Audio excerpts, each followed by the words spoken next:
prosseguimento à análise do processo de descoberta e conquista da Amazônia pelos europeus, no nosso encontro de hoje, nós vamos falar a respeito das expedições portuguesas. E no nosso último encontro, eu lembro de ter dado uma dica preciosa para vocês nesse sentido. Vamos lembrar?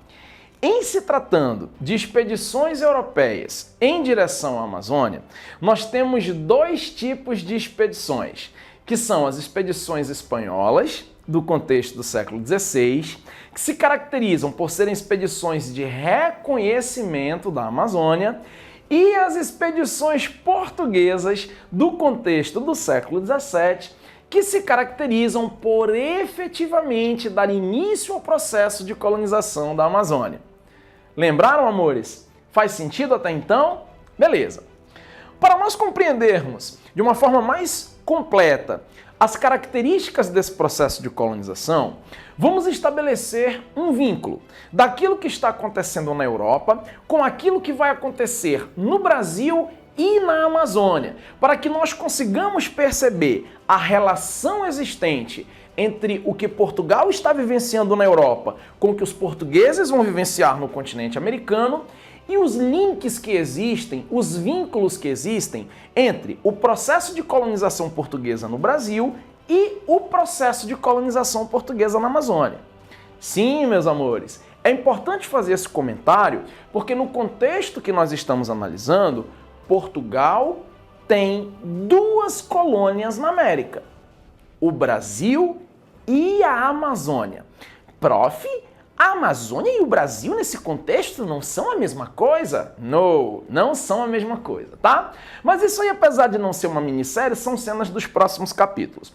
Por hora, me basta apenas que você saiba que Portugal terá duas colônias no continente americano, o Brasil e a Amazônia. Duas colônias distintas, apesar de vizinhas de parede, com duas estruturas administrativas diferentes. Tranquilo? Faz sentido por enquanto? Então vamos lá. Bom, para nós conseguirmos compreender bem as características desse processo de colonização, a primeira coisa importante que nós precisamos comentar é que no contexto do século XVII, que é o contexto onde acontecem essas expedições, Portugal está vivenciando um episódio muito importante da sua história e que tem uma relação direta com a história do Brasil e da nossa região, tá? Aqui nós estamos nos referindo, nós estamos falando do episódio conhecido como União das Coroas Peninsulares, ou como é popularmente conhecido, União Ibérica, ok? E este episódio, lembro a vocês, inicia-se em 1580 e estende-se até 1640. É nesse sentido, meus amores, que eu digo para vocês que as datas, elas não são nossas inimigas. Elas são nossas aliadas se nós soubermos utilizá-las da maneira adequada. Se nós utilizarmos as datas para contextualização e para facilitar a nossa análise, fica top, elas são nossas aliadas. Quer ver só? Presta atenção. 1580 é final do século XVI, ok? Exatamente aquele período que, como nós vimos no nosso último encontro, os espanhóis ainda estão organizando as expedições de reconhecimento, ok? E 1640 é a primeira metade do século XVII, exatamente o momento em que os portugueses estão efetivamente iniciando o processo de colonização da Amazônia. Faz sentido, amores? Tudo bem para vocês? Beleza, vamos lá. A primeira expedição que nós precisamos mencionar, porque é uma expedição de suma importância para o início desse processo de colonização, é a expedição realizada no ano de 1616 por Francisco Caldeira Castelo Branco, tá? E a importância dessa expedição, pessoal, é que ela vai ser responsável pela construção do Forte do Presépio. E aqui a gente precisa fazer algumas análises, tá? Vejam bem, pessoal. Lembrem-se que os portugueses, no contexto que nós estamos analisando, eles já estão colonizando o Brasil faz algum tempo, ok? Lembrem-se que o Brasil começou a ser colonizado efetivamente pelos portugueses a partir do ano de 1530, Tranquilo? Então, se a gente colocar aqui, ó, mais 14 anos, a gente pode dizer que tem um século da presença portuguesa no Brasil e que, por conta disso, os portugueses já têm uma certa experiência no quesito colonização. Faz sentido para vocês até então? E se vocês perceberem, gente, mesmo antes de iniciar o processo de colonização do Brasil, lá no chamado período pré-colonial, entre 1500 e 1530, os portugueses já haviam iniciado a prática de construir fortes e feitorias no litoral. Lembram? Olha só a relação, olha só as coincidências que não são coincidências nos dois processos de colonização. Vamos lá. Gente, para que serve um forte? Lembrem-se que os portugueses construíram fortes no litoral do Brasil da mesma forma que agora eles vão estar construindo fortes na Amazônia com duas finalidades. A primeira delas é a preocupação em garantir a proteção, a defesa do território contra invasores. Ok? E nesse ponto, mais uma vez, nós vamos precisar fazer uma contextualização. Vejam, eu mencionei a vocês que entre 1580 e 1640, Portugal está vivenciando o período da União Ibérica, certo? E a União Ibérica, ela vai trazer ônus e bônus para os portugueses, ok? Qual que vai ser o bônus? O bônus é que o Tratado de Tordesilhas, que fazia da Amazônia um território majoritariamente espanhol, ele vai entrar em desuso. Ou seja, apesar de ele não estar extinto, porque ele só vai ser oficialmente extinto em 1750, quando ele for substituído pelo Tratado de Madrid, o Tratado de Tordesilhas vai entrar em desuso. Ou seja, os portugueses vão aproveitar o contexto da União Ibérica para ultrapassar os limites estabelecidos pelo Tratado de Tordesilhas e iniciar o processo de colonização da Amazônia. Faz sentido para vocês por enquanto? Tudo bem? Beleza. Essa foi a parte boa. Esse foi o bônus da União Ibérica para os portugueses. Mas o ônus é que os inimigos da Espanha na Europa também passaram a ser inimigos de Portugal. E isso vai fazer com que o território português no continente americano seja invadido. Exemplo, nós sabemos que nós temos na Amazônia a invasão de ingleses e holandeses. E vou mais longe. Lembrem-se que os holandeses, eles não tentam se estabelecer somente na Amazônia. Lembrem-se que os holandeses se estabelecem efetivamente no Nordeste do Brasil. Faz sentido para vocês? Então a primeira coisa que nós precisamos ter preocupação é sim a construção de fortes para proteger o território de invasores, principalmente levando em consideração que, devido ao contexto da União Ibérica que nós estamos vivenciando, o nosso território será invadido por inimigos da Espanha na Europa. Faz sentido para vocês, amores? Tudo bem? Vamos lá. Uma outra situação é que a construção de fortes também está diretamente relacionada à necessidade que os colonizadores portugueses têm de se proteger contra nativos. Ok? E aqui a gente mais uma vez precisa fazer um parênteses para que vocês possam compreender. Vejam, estamos falando do século XVII. Nesse contexto, amores, tanto portugueses quanto espanhóis já iniciaram seus respectivos processos de colonização. Então, na cabeça dos índios, europeu é igual a colonização. Europeu é igual a escravidão. Europeu é igual a saque de riquezas. Europeu é igual a dizimação de populações nativas, correto? E isso explica a hostilidade dos nativos americanos em relação aos colonizadores europeus. Seja na América Espanhola, seja na América Portuguesa, que a gente chama no popular de Brasil, seja na Amazônia, que a partir deste momento torna-se uma área colonizada pelos portugueses, Ok, gente? Então, a construção de fortes, inicialmente, ela tem uma finalidade: a defesa do território e dos colonizadores, seja contra nativos, seja contra invasores. Tudo bem por enquanto? Faz sentido para vocês? Beleza. Porém, pessoal, além disso, a construção de fortes tem uma outra finalidade. Vamos fazer aqui uma analogia. Possivelmente, muitos de vocês já devem ter jogado o War ou algum jogo similar, certo? Quando a gente joga o War ou jogos similares, quando se conquista um território, existe a necessidade deste território ser demarcado.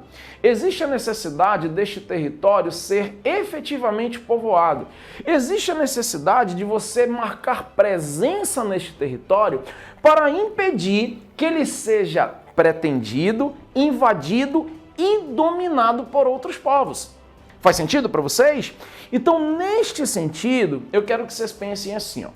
A construção do Forte do Presépio está inserida em uma lógica portuguesa de construir fortes em seus territórios coloniais com o objetivo de garantir a posse desses territórios, com o objetivo de impedir pretensões e invasões estrangeiras em territórios que estejam efetivamente sendo colonizados por portugueses.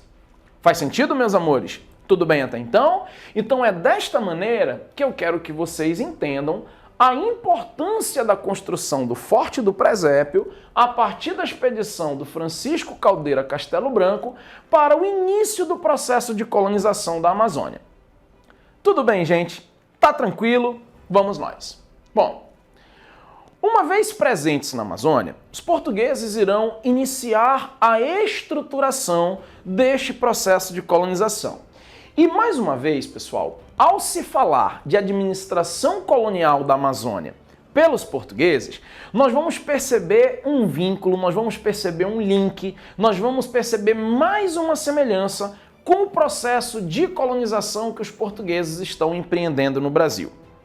Lembrem-se que a partir de 1530, o Brasil foi subdividido em capitanias hereditárias, que, por sua vez, estavam subdivididas em capitanias reais, pertencentes ao rei, pertencentes ao Estado, pertencentes à coroa portuguesa, e capitanias hereditárias que seriam concedidas aos capitães donatários, geralmente fidalgos portugueses que receberam terras e o direito de explorá-las conforme as suas necessidades.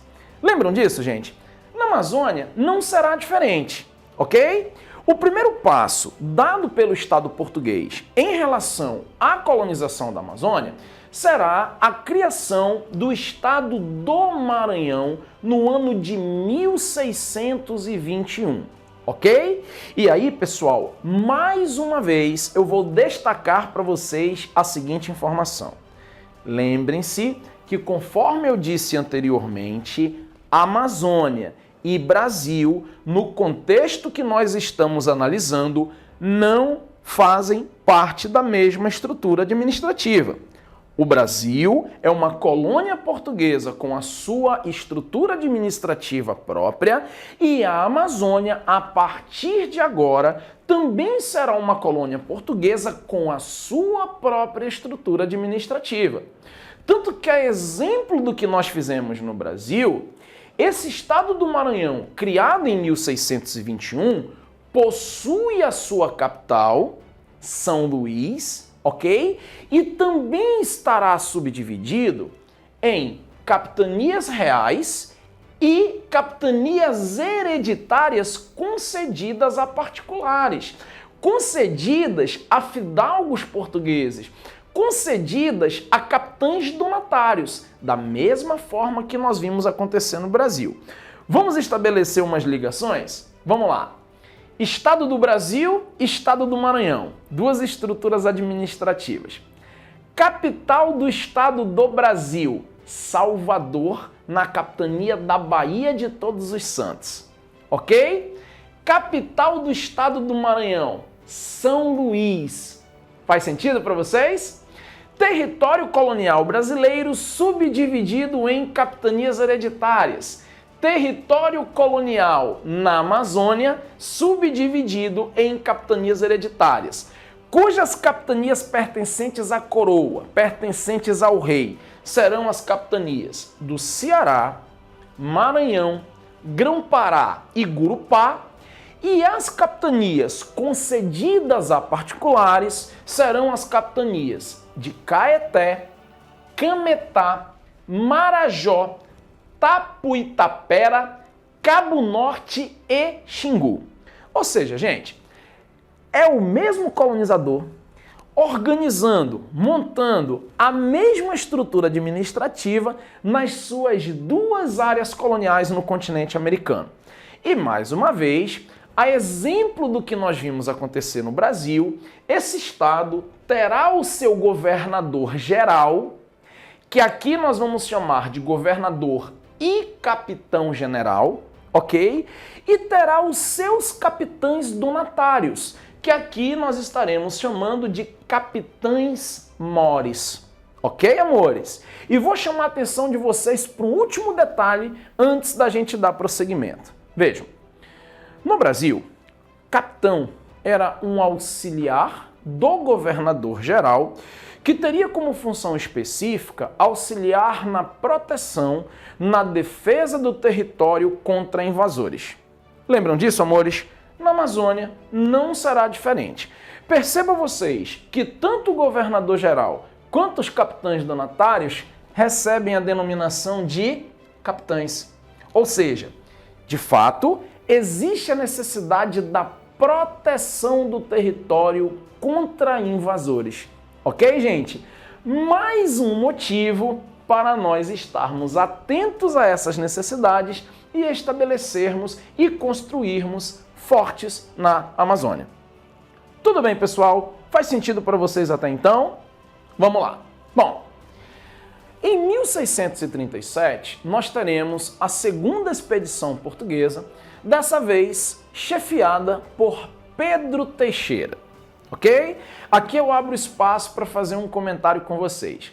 Nós temos em Manaus, capital do estado do Amazonas, uma avenida que ganha esta denominação. Essa avenida localiza-se lá no bairro do Dom Pedro, correto?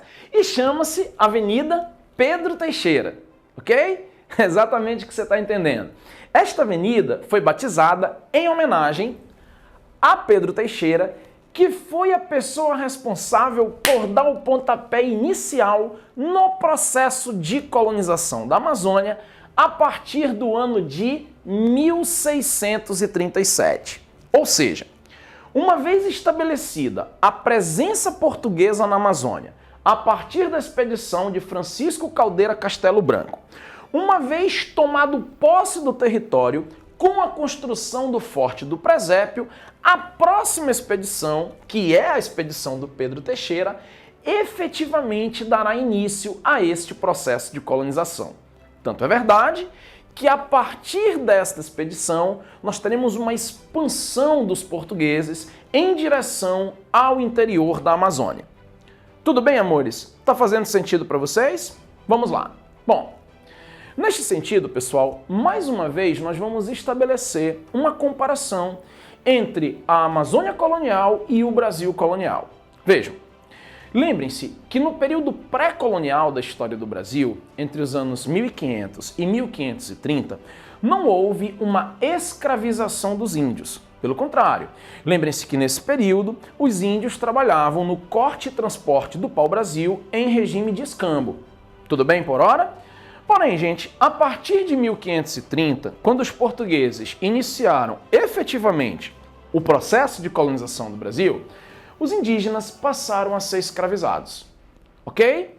Na Amazônia não será muito diferente, ok? Tanto é verdade que no processo de expansão da conquista portuguesa, nós temos uma procura incessante pela mão de obra nativa. Faz sentido para vocês até então? Tá tranquilo? Só que aqui eu preciso fazer um comentário antes da gente avançar para a análise do próximo item. Vejam só, pessoal. Quando nós falamos desse processo de colonização portuguesa na Amazônia, é preciso nós fazermos a seguinte pergunta. Vamos lá, professor. Os espanhóis passaram o século XVI organizando expedições de reconhecimento e não encontraram riquezas que efetivamente justificasse, naquele momento, a colonização da Amazônia por eles. Por que os portugueses estão tão interessados? Tem alguma coisa na Amazônia que chamou a atenção desses portugueses? Tem, pessoal. Vamos lembrar do seguinte? Vamos lá. A partir do momento em que os portugueses adentraram os territórios espanhóis na América por conta da União Ibérica, os portugueses descobriram na Amazônia uma riqueza que seria muito importante para a economia da Amazônia colonial no contexto que nós estamos analisando, certo? A que nós estamos nos referindo? Nós estamos falando exatamente da descoberta das drogas do sertão. Vamos entender. Gente, drogas, porque além de temperos, nós também temos plantas medicinais. É só você lembrar que quando você está doente, você vai até uma drogaria comprar seus medicamentos, certo? Então, drogas, porque além de temperos, nós também temos plantas medicinais. Do sertão, por motivos óbvios. Sertão significa interior, tá? E aqui, gente, vai um comentário muito importante para vocês. Pode parecer detalhe, mas eu prefiro pecar por exagero do que por omissão. Vou pegar aqui um sertanejozinho. Eu acho que é Vitor e Léo. Diz assim, ó. Eu e Deus no sertão. Lembra disso? Melhor da aula de história, né? Vamos lá. Vejam, gente. Não tem sertão somente no Nordeste, tá, amores? Sertão significa interior, ok? Então, olha só. Drogas do sertão. Temperos e plantas medicinais encontrados no interior da Amazônia. Sacaram a parada? Agora presta atenção. Quem é capaz de saber aonde está essa riqueza? Quem é capaz de chegar a esta riqueza e extrair esta riqueza? Tem que ser alguém que conhece o território. Tem que ser alguém que conhece o sertão, o interior. Faz sentido? E este alguém só podem ser os índios, só podem ser os nativos. Faz sentido, meus amores? Aliás, eu vou até aproveitar a oportunidade para dar um super spoiler para vocês. Vejam, é exatamente porque as riquezas da Amazônia são as drogas do sertão, é exatamente porque ao longo do período colonial e imperial, a nossa economia será uma economia essencialmente extrativista, é que nós teremos uma pouca presença africana na Amazônia. É por isso que, se nós olharmos para os dias de hoje, no Brasil, a gente tem bastante a presença de negros no Nordeste e no Sudeste, onde foram realizadas atividades econômicas como, por exemplo, o açúcar e o café, que empregaram majoritariamente mão de obra escrava africana, ok? Diferente disso na Amazônia, onde nós tivemos uma economia extrativista, o acesso e a extração das drogas do sertão só poderia ser feita por índios. É exatamente por isso, pessoal, que diferente do Brasil, onde os portugueses escravizavam índios e africanos, mas predominou os africanos, na Amazônia nós também vamos utilizar essas duas mãos de obra, índios e africanos, mas irá predominar a utilização da mão de obra nativa. Faz sentido? Conseguiu fazer o link? Então é exatamente por esse motivo, gente, que quando nós iniciarmos o processo de colonização e expandirmos este processo, nós vamos precisar desta mão de obra. Ok? E aí vem a seguinte pergunta. Professor, de que maneira nós teremos acesso a esta mão de obra na Amazônia? Bom, gente, a legislação portuguesa, inicialmente, permite a escravização de nativos desde que seja seguida uma ordem, desde que seja seguido um protocolo de acesso a essa mão de obra. Do que nós estamos falando? Vamos lá ao passo a passo. Gente, Existem duas formas de você obter essa mão de obra indígena, tá?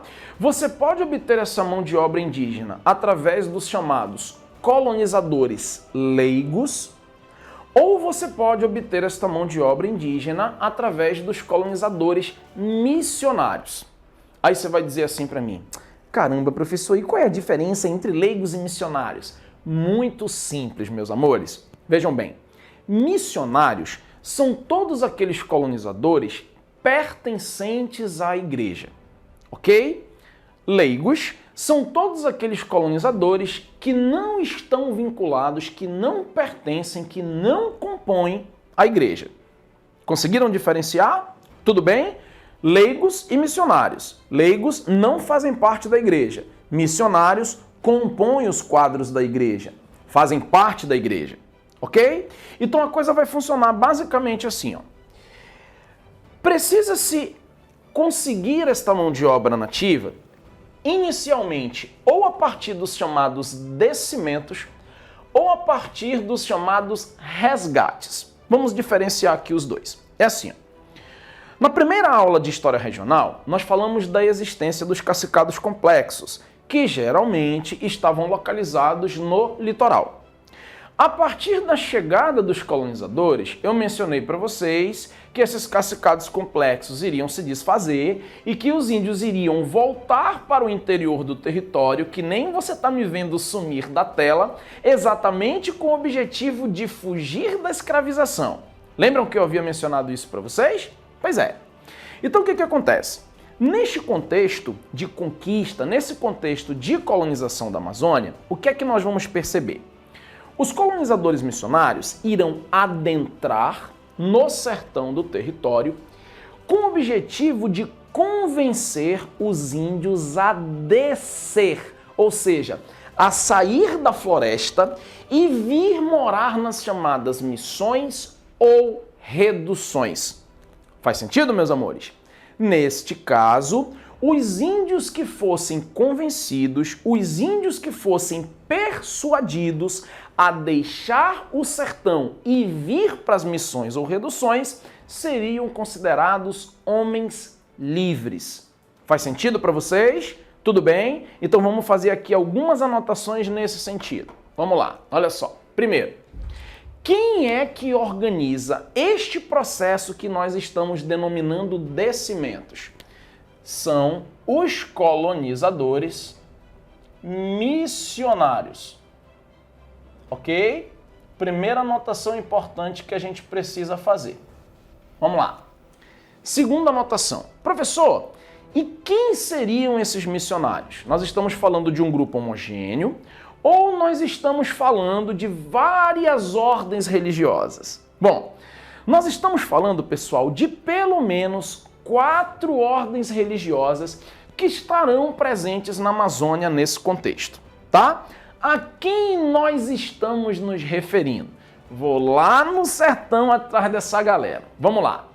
Nós estamos falando a respeito dos jesuítas, nós estamos falando a respeito dos franciscanos, nós estamos falando a respeito dos mercedários e nós estamos falando a respeito dos carmelitas, tá? Então vou anotar aqui para você, explicando o porquê de cada uma dessas denominações. Vamos lá.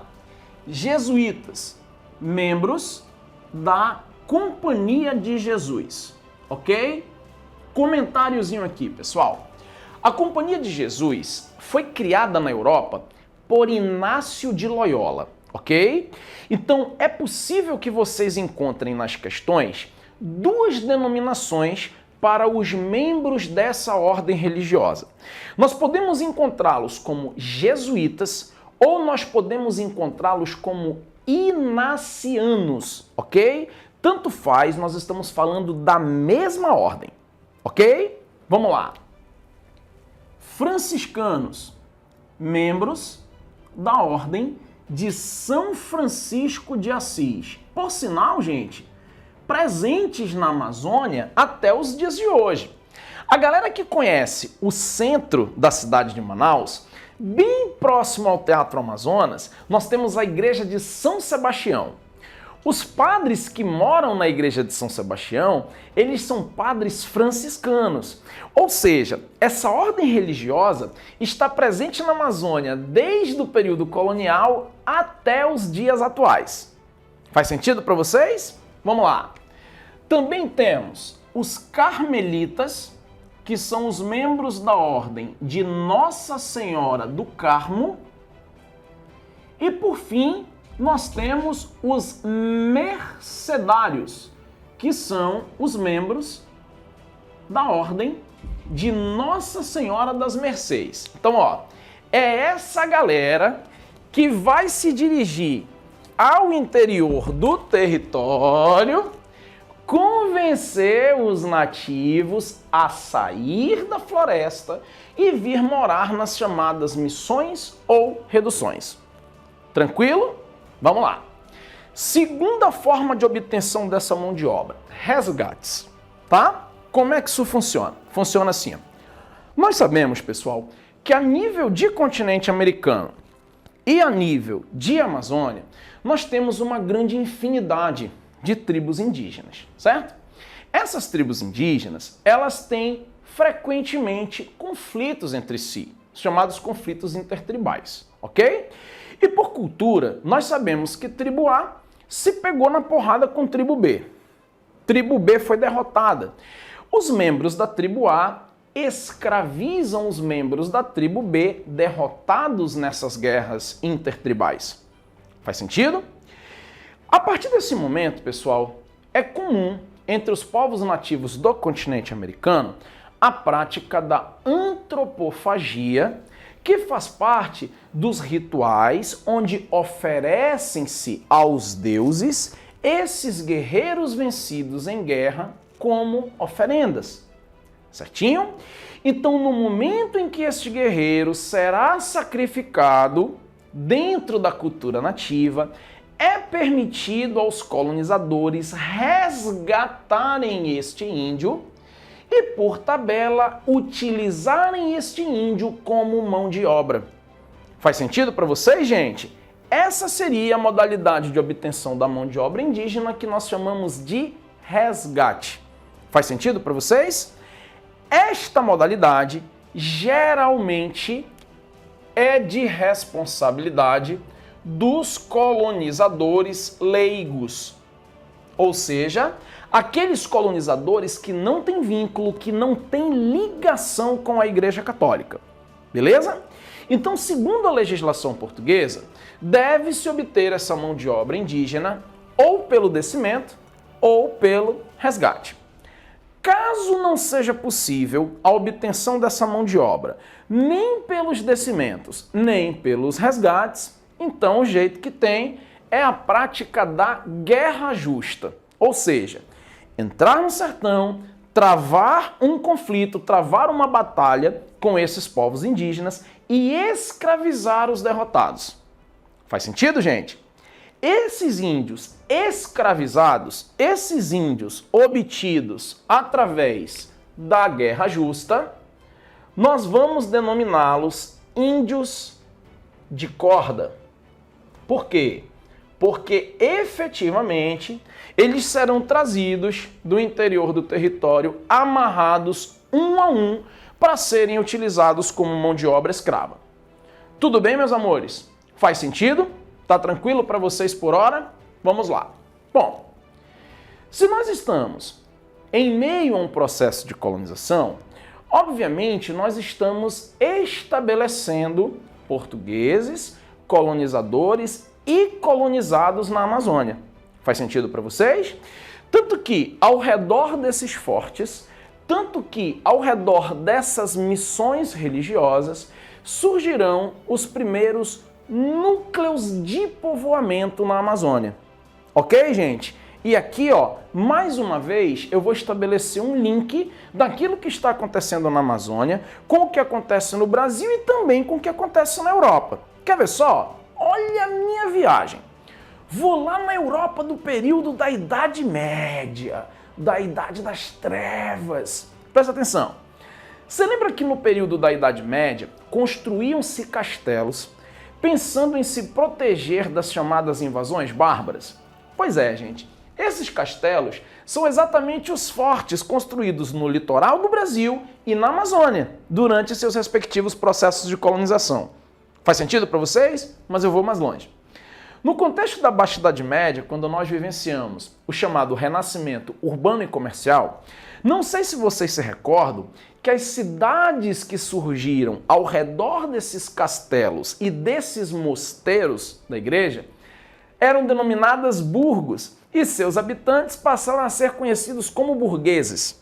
Quem são os burgueses? Os comerciantes. Mas aí vem a pergunta.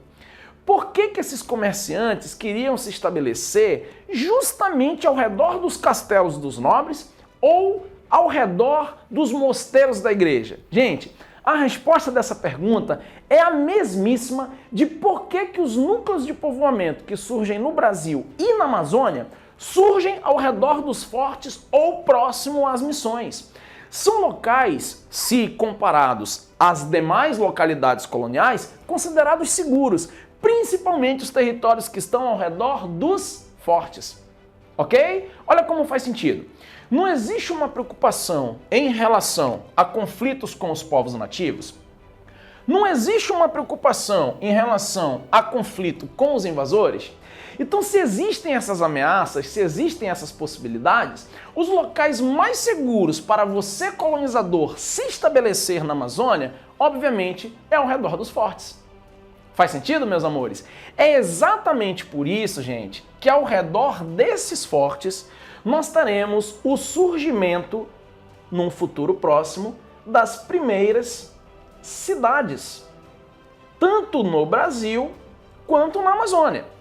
Falando de Amazônia, vou te dar um exemplo claríssimo disso. Olha só, a cidade de Manaus, capital do estado do Amazonas, se desenvolveu, surgiu a partir de um núcleo de povoamento estabelecido ao redor da fortaleza de São José da Barra do Rio Negro, ok? Assim como várias cidades do Brasil surgiram a partir ao redor de fortes, como por exemplo, onde é que fica o Forte do Presépio?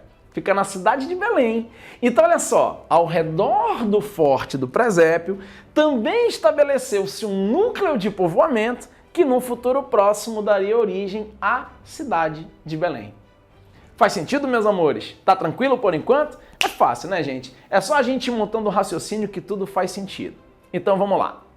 Como eu mencionei a vocês, este processo de adentrar ao interior do território é de responsabilidade de dois tipos de colonizadores, que são os missionários e os leigos, cujo conceito eu expliquei para vocês ainda há pouco. Mas eu vou aproveitar a oportunidade para também comentar com você o seguinte. Olha só, gente, cuidado para não confundirem os conceitos de colonizador e colonizado, ok? Vamos diferenciar os três.